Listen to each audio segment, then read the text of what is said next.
फारूक नगर क्षेत्र के गांव बुढ़ेड़ा में बारिश की वजह से एक मंदिर की दीवार टूटने से एक गौ माता और उसके साथ दो गौवंश दबकर उनकी मौत हो गई।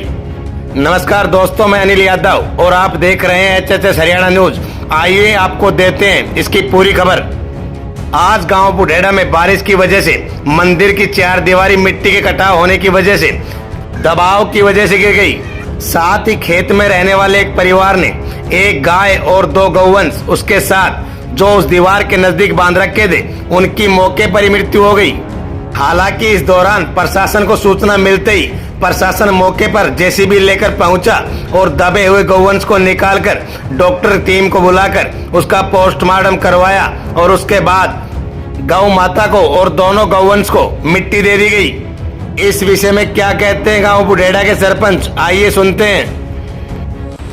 सर, आज गांव बुढ़ेड़ा के अंदर जो इतना दुखद हादसा हुआ है, ये परिवार किन से अरदास लगाए 2.5-3 लाख रुपए का नुकसान बता रहे हैं अपना। गौवंश इनके यहाँ 3 दबकर खत्म हो चुके हैं, तो क्या कहना चाहेंगे, इनकी भरपाई कौन करेगा इस परिवार की? क्योंकि परिवार ज़्यादा दुख की स्थिति में है कि पशु तो गुजर ही गए हैं और इनकी भरपाई भी नहीं हो पा रही। आगे मध्यम वर्ग से बिलोंग करने वाला परिवार क्या होगा सर? बिल्कुल ठीक है जी, कमेटी से इत्तला कर दी गई है, कमेटी बैठेगी। जो मंदिर कमेटी प्रोसीजर की जो कमेटी है ना, वो बैठने के बाद पूरी कमेटी इसका डिसीजन लेगी।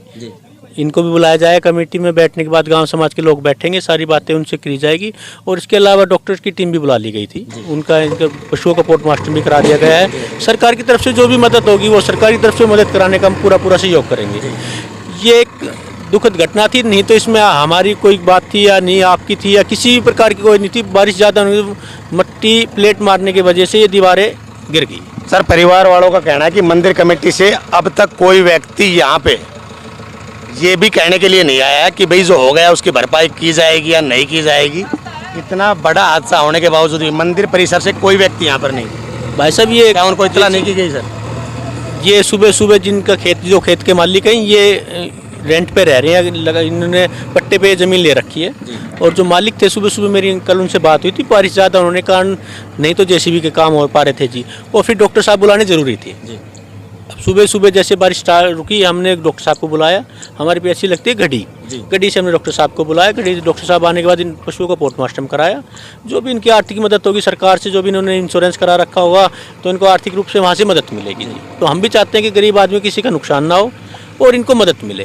और सुबह जो बात होने के बाद कमेटी से, जैसे मैं पिछले 2-3-4 घंटे से यहीं हूँ, बारिश रुकने के बाद से यहीं हूँ, JCB मैंने बुलाई। काम तो देखो जी प्रोसीजर के हिसाब से इनसे कह दी गई थी कि भाई कमेटी बैठेगी, कमेटी बैठने के बाद आपको कमेटी में आपको बुलाया जाएगा। सारी बातें जो भी होगा, आपका आर्थिक जो भी नुकसान हुआ, सारे बैठ के उस चीज़ का वो किया जाएगा। मंदिर कमेटी के प्रधान का क्या नाम है सर? नहीं, ये सर BDO साहब के अंडर में आती है ना जी, BDO साहब के अंडर में आती है। ये हमारी है पंचायत की ज़मीन, पर इसके केयर टेकर DC साहब ने BDO साहब बना रखे हैं। वो मैंने उनसे फ़ोन किया, BDO साहब वो फरनगर, वो चंडीगढ़ जा रहे हैं। मेरी उनसे बात हुई थी, फ़ोन वो किसी कारणवश से नहीं हुआ। परसों जो सरपंचों की वो थी, उसमें वो चंडीगढ़ गए हुए थे, तो वो वहाँ से भी आए नहीं है। तो मैं उनको इत्तला करके जैसी भी जो होगी इनको बुला के बैठा के जो भी आर्थिक जो भी मदद होगी वो करी जाएगी।